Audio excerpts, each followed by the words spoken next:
and thank you all for being here today. I've spent nearly 3 decades in the fitness space, and what began as a profession has slowly turned into a lifelong passion. I've taught children finding their balance, I've taught adults finding their strength, and seniors who are my most dear to me, rediscovering movements that they thought they'd lost. So every, I think, phase in my fitness journey has been a learning curve for me, and it's a journey of constant learning and growth. And I've realized in all my 30 years that I've been doing this, that no two stories are ever the same. There's always something new to learn, especially from the people sitting in front of you. So thank you all for being here. Okay, so before I begin, and you can answer with I'd like to start with a few questions, and you can answer with a show of hands. How many of you spent more than 6 hours sitting yesterday? So, okay, maybe yesterday is not such a great example because you are sitting here for the Lit for Life, yeah? But on most days, how many of you spend more than 6 hours sitting? Right? Okay. How many of you are holding a phone right now? Show of hands. How many of you checked your phone in the last 5 minutes? Right? So that answers a lot of questions for me and for yourself, as you'll see. Which brings me to my next question. How many hours do you think an average working person spends sitting in front of a screen every single day? Sorry? 10 hours. Yes. Please, I'd like to make this as interactive as possible. So I'd like a lot of answers coming from you. 10 hours is 5 hours. So on an average, according to research and studies done, it's anywhere between 6 to 9 hours, so a little more than 5. And today, with our phone in our hands all the time, we wake up in the morning looking at our phone, we go to bed scrolling on the phone, we're using it for recreation. So that 6 to 9 hours actually gets converted from between 8 to 12 hours, okay? So think of the number of hours that you're spending in front of your screen, right? Okay, how many hours do you think is healthy screen time? 1 hour? Who said 1 hour? 1 hour, okay. Yes? Same. 2 hours, less than 2 hours is healthy screen time. So in an age, so we're going to move on. Now that we have all the facts and figures, the talk today is on back health in the workspace and the effect of gadgets, right? So we're going to correlate these two things and see how it affects us. Today, we live in an age when technology has become part of our everyday life. We obviously cannot get away from it. And with the increasing dependence on gadgets, what's happening? What do you think is happening to us? There's absolutely minimal movement, right? We are hardly moving. So this is bound to have repercussions on our health, both on our mind and our body. And I don't think I'm saying that technology is the enemy here. Obviously, we cannot do without it, so we cannot eliminate it from our lives. I just don't think that our bodies have quite caught up with how to use it effectively, right? So that's why we need to find a system where we can keep our spine healthy, where we can keep our mind and body healthy, and still sit in front of a space that we need to.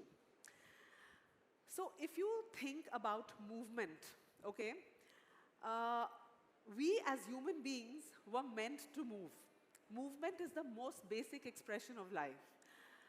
And slowly, as technology advanced, and we started to make things more comfortable for ourselves, there's less movement happening and more sitting happening in front of a screen now. And now, unfortunately, the screen has taken away all space in our lives. So what do you think is really happening to your spine here? Okay, today, because we're talking on back health, we're first going to talk about the spine. I'd actually like a couple of volunteers, if 1 or 2 people, please come. Anyone else? Yes, please.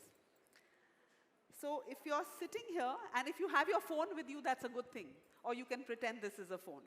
So one of you can sit here on the chair, and I'll get one more chair.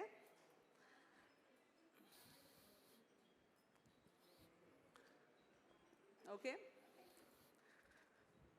So you have your phone in your hands. How do you generally hold your phone? Yeah? Okay. So prolonged sitting for 8 to 12 hours in this position. Do you generally sit like this when you're on your phone? So yeah, however you sit, yeah. So we want to see the real thing, yeah? So your head is bent forward. So now just think about your spine. Sorry, if you could stand up for 1 minute. We have 3 natural curves in our spine. We have the cervical spine here, which is curved slightly inwards. We have the thoracic spine in the middle, which is slightly curved outwards. And then we have your lumbar spine here, which is slightly, again, an inward curve. So this is the natural S-shaped curve of your spine, right?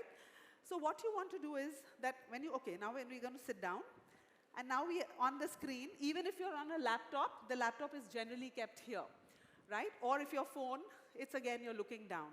So what do you think is happening to your head here?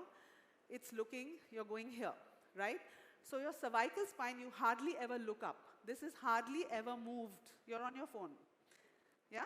So this is how you are. So you haven't moved at all. And even if you can stand up, maybe, and do the same thing standing. Okay? Right? So we're going to show you seated and standing, the difference. Now your head here, think of your head, it weighs almost as much as a bowling ball. Okay? Now that is pushing your neck.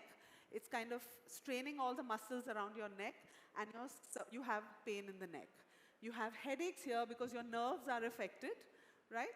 And all that tension is built up here. Sit down, please. Thanks. And okay, so that's a lot of pain in the shoulders. How many of us get strain here around the neck, around the cervical area? Young people today, feel stiff, and then upper back starts rounding. So your upper back here, the middle of your spine is your thoracic spine. Now this part of your spine protects your heart and your lungs, right? So what's happening here, this slightly outward curve is actually, is actually curving more. And that goes into a kyphotic back. Kyphotic back is simply called a hunchback. So you tend to go downward, all right? Now we're going to look at what happens to our lumbar spine, the lower part. Your lumbar spine is your maximum weight-bearing part of your spine. Now if you can just sit the way you normally do, I'd like to show different ways of sitting. Yeah? Okay, so this is a classic example of what happens to your lower back. Now if you think about your lower back, because it's the maximum weight-bearing part, it is also more persistent to pain. Now, does anyone know what the functions of the lower back are? What does the lower back do for our body? Why is the lumbar spine important? Anyone? Sorry? Yes, it holds us up. It maintains posture and body alignment. Anything else? Anything else? Why is the lower back important? It gives our spine flexibility, flexion, extension, twisting. All movement actually is originated from here, from your lower back. Anything else? Mobility, yes. Mobility and flexibility. It helps to keep your spine upright, and what it also does is it helps in shock absorption from the ground reaction forces. Every time we walk, we lift something or we run, the impact comes on your lower back, right? So what's happening here to your lower back is, so you're really not that bad, okay? But here we can see that because she's leaning forward, the lumbar spine here is getting pulled in both directions. So I'm going to explain how that happens. You have your hip flexor muscle here, okay? Now this is attached to your lower back. And what's happening here is because it's hardly moved and it's sitting for so long, it's pulling your pelvis forward. And again, your hamstrings, which are again attached to your lower back, which are at the back of your body, is pulling your pelvis backwards. So the pelvis moves from its neutral position. The pelvis is what gives your lower back stability, okay? So now quickly, all of us here, we're going to stand up and we're just going to try and touch our toes and see if we can touch our toes, please. And we see whether we have tight hamstrings or not. So if you can just bend down and touch your toes, without bending your knees, that's important. Yes? Okay.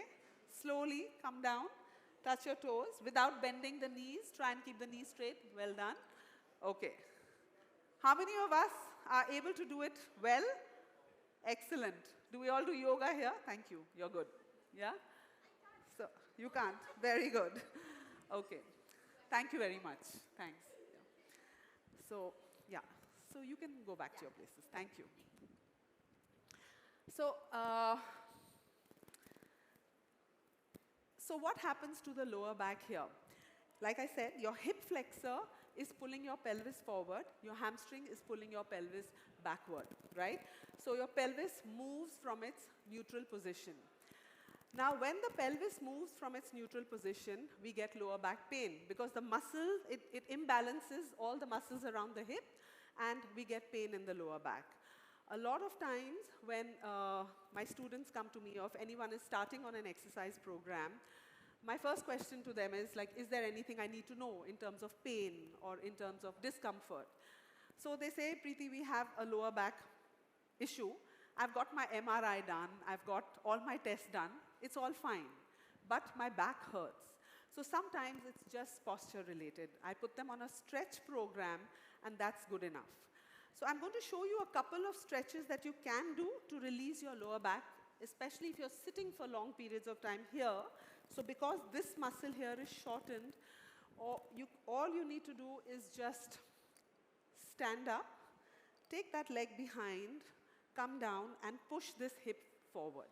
So this back hip, you're lengthening that muscle. So the hip flexor muscle is one muscle which we never ever work. It's usually strong and tight because we're sitting all the time. So we hardly ever stretch this muscle. The minute you get on a stretch program for this muscle here, it releases your lower back and it eases out, right? Same thing for the hamstring. You just put yourself on a stretch program, do yoga, stretch your hamstring, slowly you start lengthening that muscle, bring it back to its resting length, and that's when you lengthen it and your lower back pain actually goes away. So this is what happens to your lower back. What do you think happens to your upper back? What do you think is happening to your upper back when you're rounding your spine?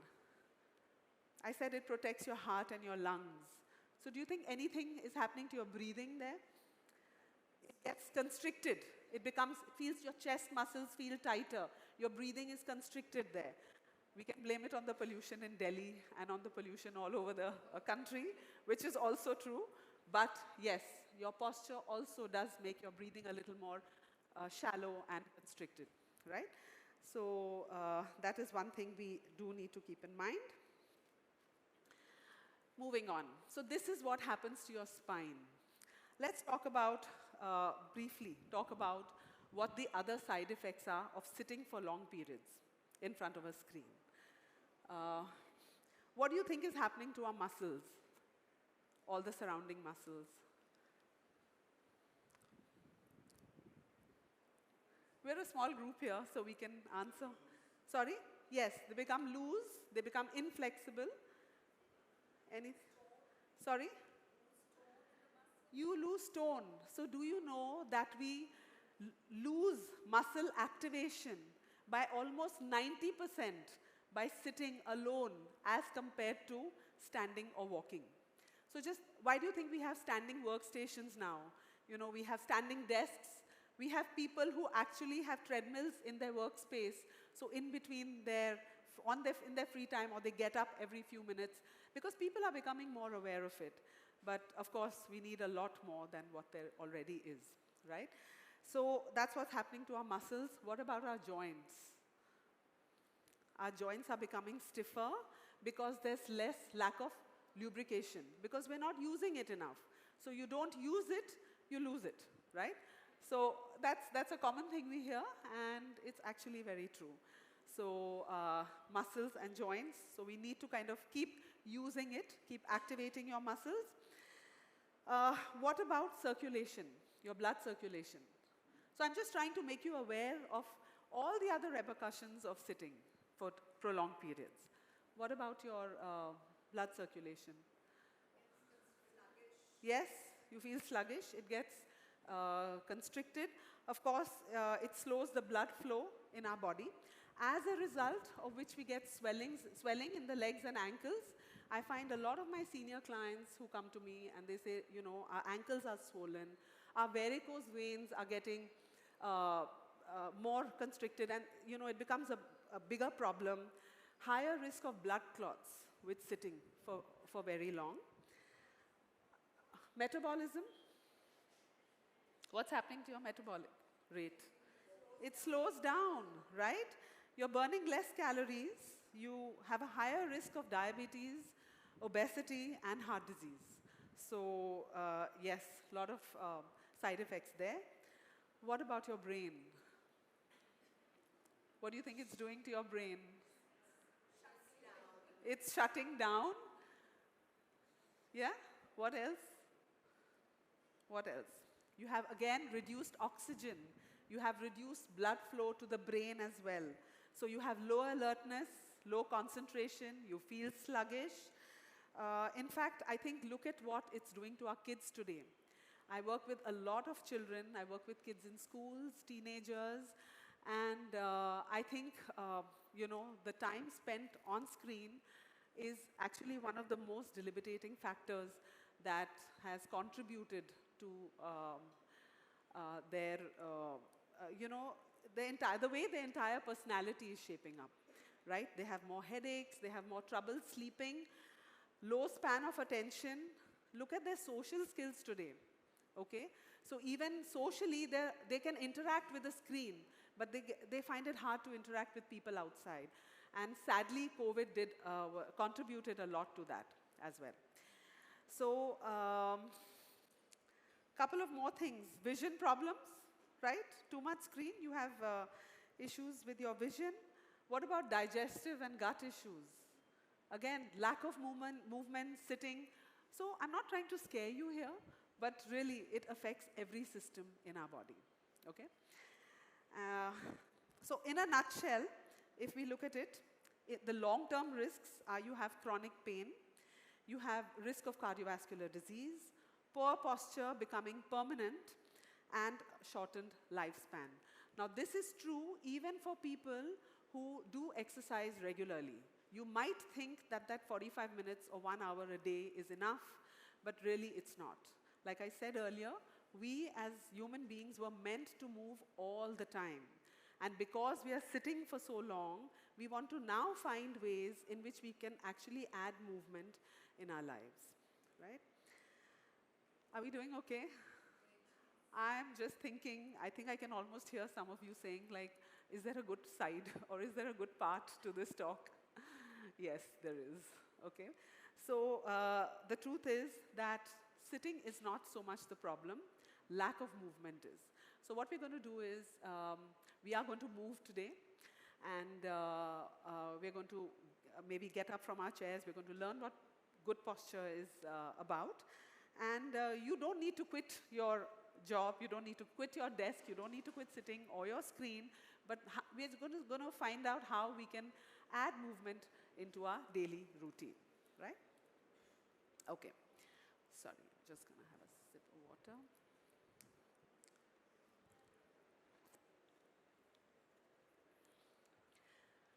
Okay, so what is good posture? Good posture is, come, just. So we saw the three, yeah, just stand please, sideways. So the three curves of your spine, your cervical, your thoracic, and your lumbar, right? So good posture is where there is minimum strain on the three curves of your spine. So your natural curve of your spine, it's a natural S-shaped curve. It's where you maintain that S shape without any stress on any of the joints, all right? Now sorry, what's your name again? Melody. Melody. So in the case of Melody here, so her cervical spine is good. Her thoracic spine is great because it's a slight S-shaped curve. But you see the lumbar spine here is going all the way in, which means that sooner or later she might have this pull here around her lower back, and it might give her pain. So just looking at her spine, I can say that she needs to do a lot of rounding here in the lower back, right? So if we can all stand up again, please, and you can face the audience. And so I'm going to explain what we need to do to keep our posture optimal while standing. So think of your feet. We start from the feet because your feet are your foundation of the body. Think of 3 points in your feet, all right? The first point being right below the big toe, the second point being at the outer edge of your foot, and the third point being at the middle of your heel. So make a tripod or a triangle with those 3 points. Lift your toes up and try and keep the weight on the outside edges of your feet. Now, the reason why I say outside edges is because sometimes if you are flat-footed, our ankles tend to roll in. So that will affect your knees and you'll get knee pain. So we want to avoid that. So that's why you want to keep the weight on the outside edges of your feet. So that's your tripod, your foot, your foundation. Keep your feet in line with your knees. Keep your knees in line with the hip. All right? So that is your alignment, your lower body alignment. Then you press your abdominals into your spine. Now, the minute you press your abdominals into your spine, you saw what happened here? Your lower back gets neutral. So automatically I saw her lower back just kind of, but you do that without holding your breath. A lot of times I see that, who was holding their breath there? Yeah. So the minute you do this, automatically your breath gets constricted. You don't want to do that. So you'll have to train yourself for this. Keep your abdominals engaged, right? And breathe. Breathe normally, yes. So you don't have to be too tight. So when I say abdominal muscles, I mean in between your belly and your groin. So below, here. Not on the top of your belly, the transverse abdominis, which is right here. That's your core, okay? So, okay, I'll give you a simple exercise to make you understand what your core is. If you just cough, you cough, and the muscle that's moving here, that is your muscle that you need to constrict, okay? So that goes in, and then your arms come here. Now, a lot of us, generally, because we have rounded shoulders, our arms tend to go here in front, right? So instead of saying shoulders up, back, and down, simply just keep your arms by your side and look at what's happening to your back here. Immediately, this goes flatter and a little more optimal, right? So arms by your side. And now, because of the screen, our head is always craning forward. You want to keep it behind. So keep your neck aligned with the spine. So again, it's not a tension. Not a tension. Natural curve of your spine. Stay relaxed, but maintain posture. And smile. Smiling is very important. Yeah? So great. So look how lovely you look. So that is your posture standing. Thank you so much. Yeah? And yeah. So now, when you're seated, now we can sit down. Thank you. So when you're sitting, now a lot of times we tend to sit like this, right? Sometimes the chair is not a great chair. It's not optimal or what we need to use. Like for example, this one particularly here is rounding here. And so obviously you're not going to change your chair every time you're going to sit, right? So when you're sitting, your optimal posture again, your feet should be planted on the ground. We're going to start from the foot. Your knees should be at a right angle, so the height of the chair should be, again, appropriate.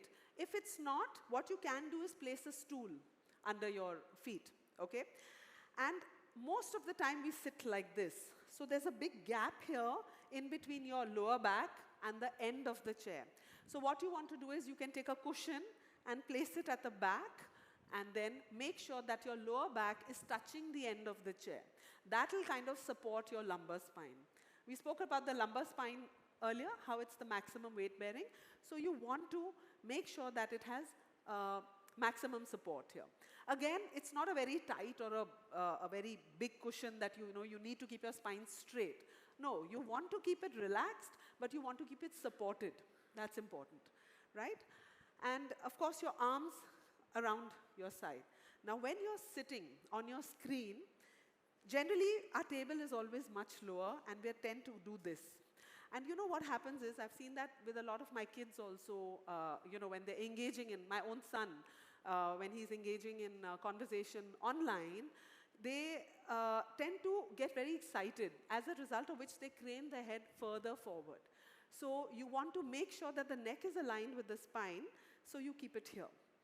So if you have children, maybe that's a great thing that you can make them do, is elevate their desk space or their computer screen where it goes a little higher. And so that way, that helps to keep your neck in alignment, and all those neck issues that you have, the stiffness and all of that rounding here, will kind of at least be minimized. So, so that is your seated posture. And what about when we are sleeping, when we are lying in bed? You also need to align your spine at that time. Does anyone here do anything for their back? Have you been told to do anything for your back? No? So generally, how do you maintain neutral spine when you're lying down or when you're asleep? Is if you're sleeping on your back, keep a pillow below the knee. Please try this. Try this tonight, okay? Keep your pillow below your knee, and you'll see that automatically your back, automatically your back will feel a lot more relaxed and neutral. And if you're sleeping on your side, keep that pillow in between your knees, and you'll see that the natural curve of the spine is maintained. Because what happens is, when you sleep on your side, the position of your hip shifts sometimes, and sometimes in the morning you wake up with stiffness, right? So when you're waking up with stiffness because your spine is not properly aligned. So you want to keep it optimal even while sleeping. I think I've been doing it for probably over 20 years now. And now even in my sleep, when I'm just turning positions, automatically I think the pillow just turns with me. So I'm not saying a very thick pillow, a thin support, thin cushion or thin pillow works wonderful. Yeah? Any questions? Yes? So that is your spine alignment while standing, seated, and while lying down. Again, please make it a point. No laptops or computers on your bed, right? Always sit down and do it. So that's when you should be sitting down. So I remember a funny story. I was taking a workshop with some teenagers, and when I do teach them posture, my homework for them is that try and correct two people at home. You know, if you see them doing something wrong, try correcting them at home. And a few weeks later, I met the parents at the end of, so we have this session once a week with them. And the father came and told me, my son has become so strict with me because I'm sitting on the bed with my laptop, and he actually comes and tells me that you're not allowed to do that. So this is payback for me, So that's how, when kids learn to be a little more in charge of their own health, and when they learn to correct it with others. So really, it's great to see that. Okay, yes. Yes. I'm coming to that right away. That's the next part of the talk, right? So how do we add movement while sitting or working or when we're seated for that long? First and foremost, take micro breaks, small breaks, every 30 to 45 minutes, okay? 30 to 45 minutes, you want to stretch, and you want to walk for a minute or two while you're sitting, if you know you're going to be sitting for 3 or 4 hours at a stretch. Second thing is active posture. Now, what is active posture? Active posture is simply engaging your core while you're seated. So we're all going to do a few drills now. I'm going to make you do a few exercises while you're seated, okay? Take your right leg up, and hold it here. I just want you to take it up and hold it. Hold. Smile. Smiling is mandatory. Hold. Hold for 8, 7. How are we feeling? 6. What's happening? What do you think is happening? Huh? Can't feel your leg. 5, 4. Your right is your stronger leg. I haven't even taken your left leg up. 3, 2.5, 2. All right. So that is muscle activation, your quad activation, okay? Very simple. Another thing you can do, so it's also like a fun thing, right, to do when you're sitting. Just extend your legs to prevent pooling of blood in the lower part of your legs, in your lower legs, in your ankles. Flexion and extension of your ankles, okay? So point your toes and push your heels. This will help stretch your calves as well. This also prevents varicose veins which actually get aggravated when you're sitting for too long. All right? All right. And how many of us have heard of this calf raises while seating? While seated? Excellent again. So, you know, doing calf raises while seated actually helps pump your blood back into your heart. So it's wonderful. It's a great way to kind of keep your body engaged while seated. All my seniors do this, and it makes a huge difference in your lives. Okay? So that is one thing. Now I'm going to take you, so these are few of the exercises that, one more that I've forgotten, is you're sitting down and you engage your glute. Okay? So your glute, I must tell you, is the strongest muscle in your body. Your glute is your hip muscle. There is a huge connection between the foot and the glute. If we're going to do one exercise actually, where again I'm going to make you stand up, and I just want you to feel that connection between the foot and the glute. Let's all stand up.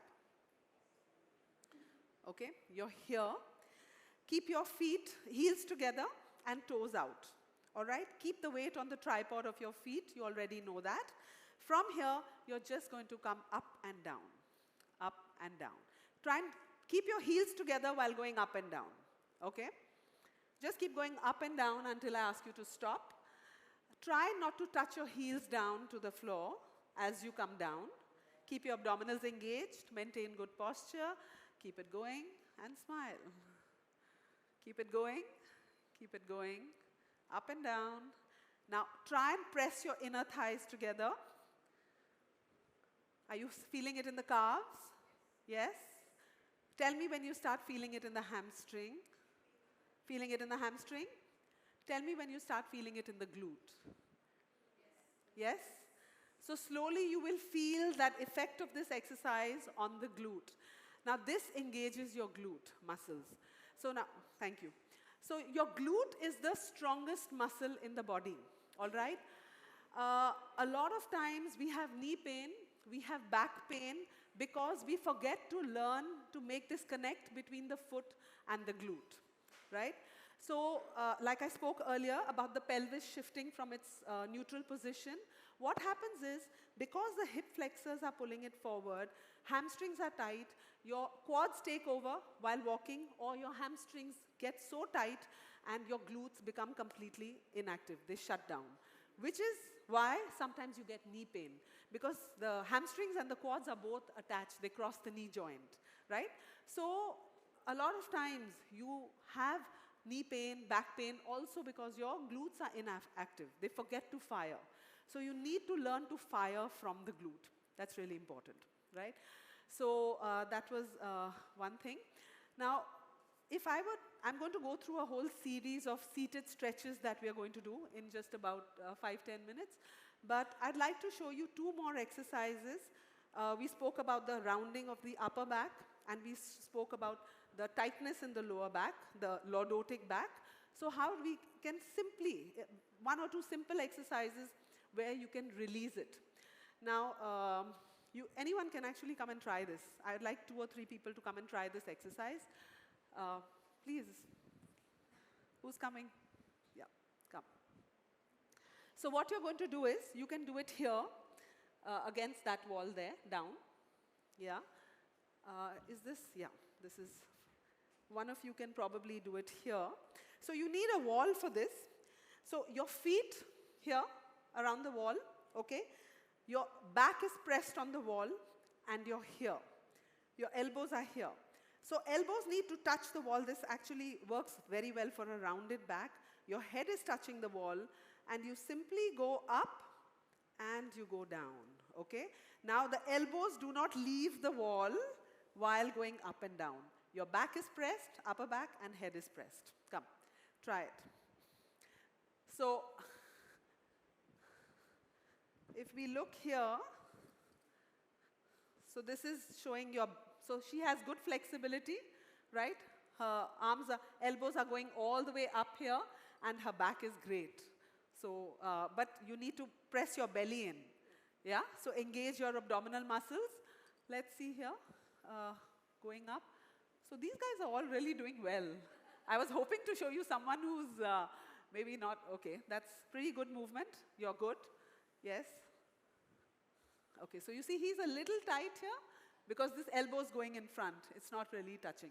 But if you do look at somebody with really rounded shoulders, they generally sometimes can't even push their elbows even like a few inches up, okay? So, thank you. So this is called the wall Y and W, okay? If this is too hard to do this on the wall, you can even do it on your bed or on the mat while lying down.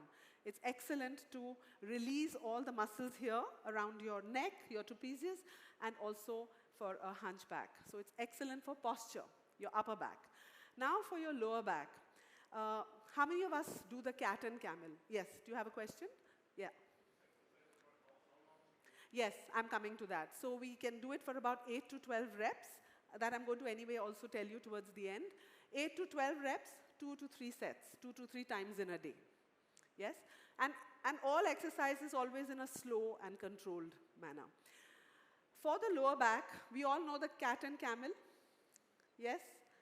Do we know the cat and camel? Round and arch the back.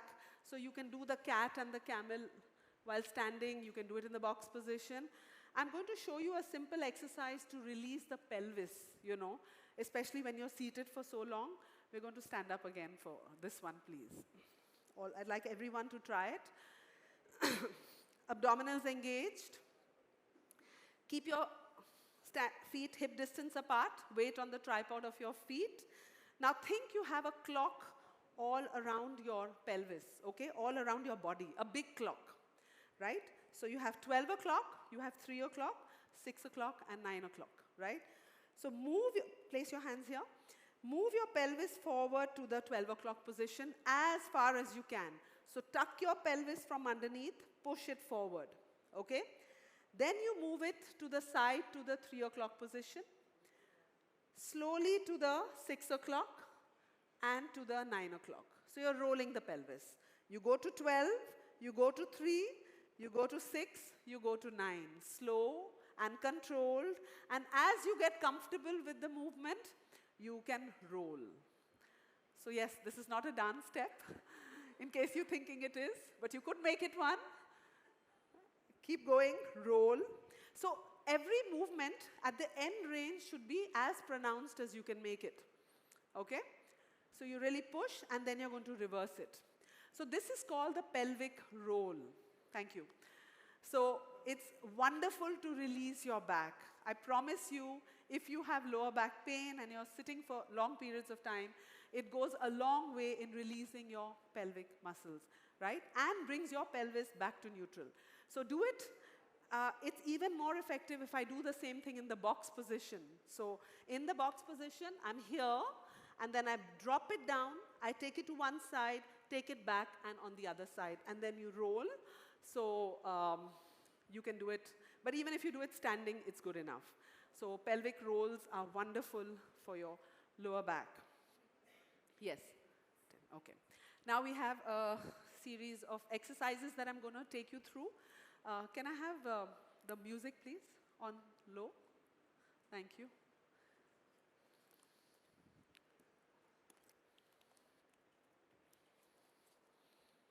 So ways in which we can add movement on the chair. Yes, sorry.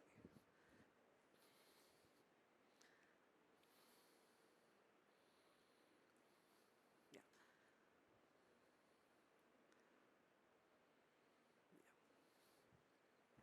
Okay, so we're all going to do this, please. Very slowly, while you're here, we're going to start with the neck. Come down, look down, and up. Down and up, slowly down and up. Now just side to side, look over your shoulder. Please try and keep your neck aligned with the spine.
All these exercises you can do for 8 to 12 reps.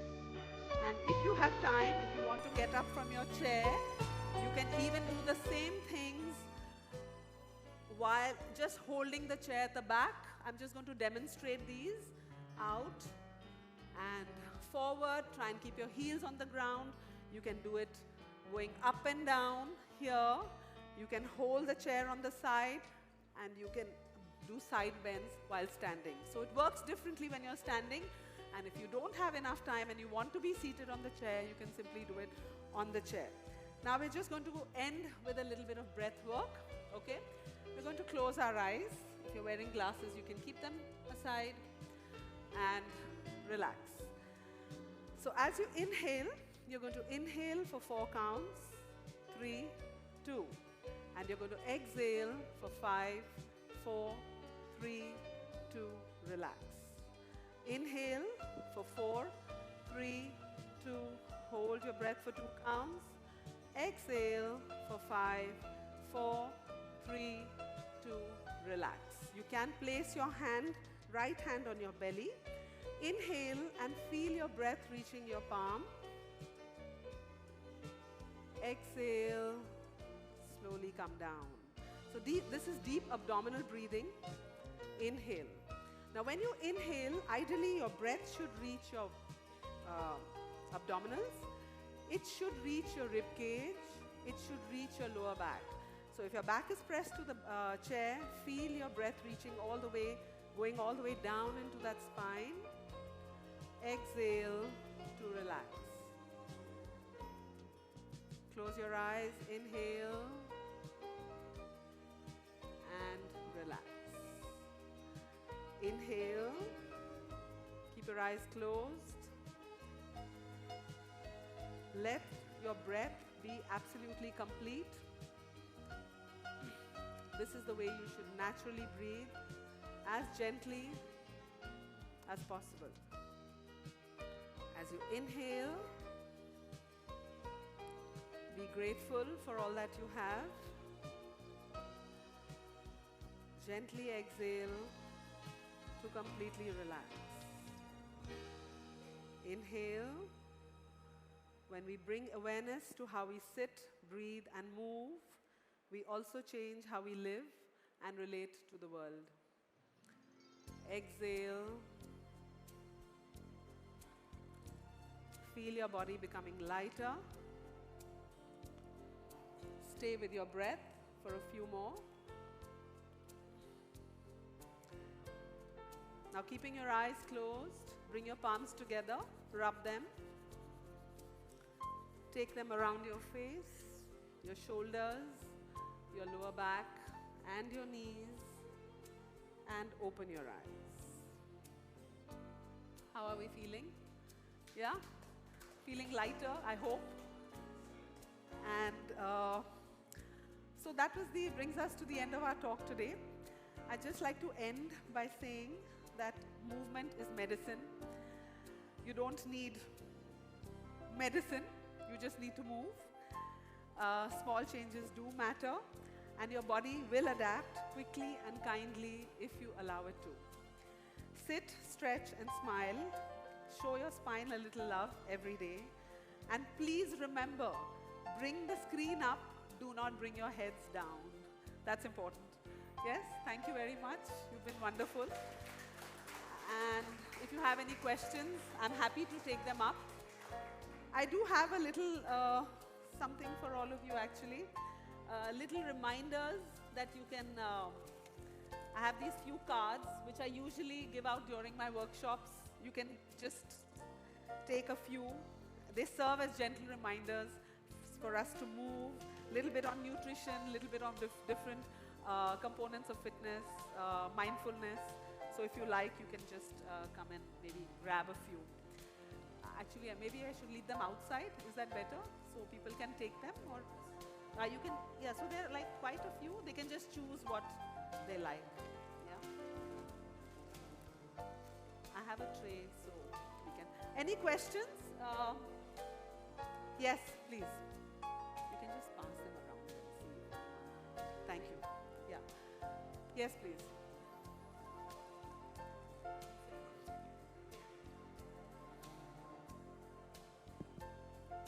Thank you, ma'am, for a wonderful session. So my question is, I mean, in workplace, when we said there are neck stretches, strains happen, is there anything which we can do when we continuously look at laptop, there are sprains around the neck area? Sorry, is there? Neck area, there are some sprain when you continuously look at your laptop continuously. Is there any special stretches which we can take care of?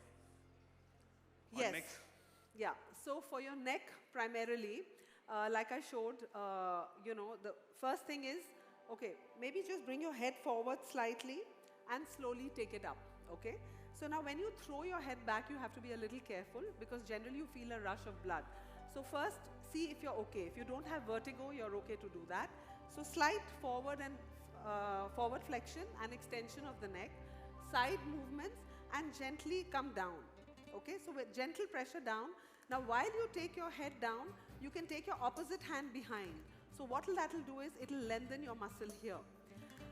However, if you have neck pain, okay, if you're feeling very strained and neck pain, I would recommend ice packs initially and hot packs. So ice, even an alternate of ice and hot pack work, and then you slowly add movement very gently if you have a lot of pain. But But if you're just doing it to kind of stretch your neck, then this works well. All right. Yeah? Yes?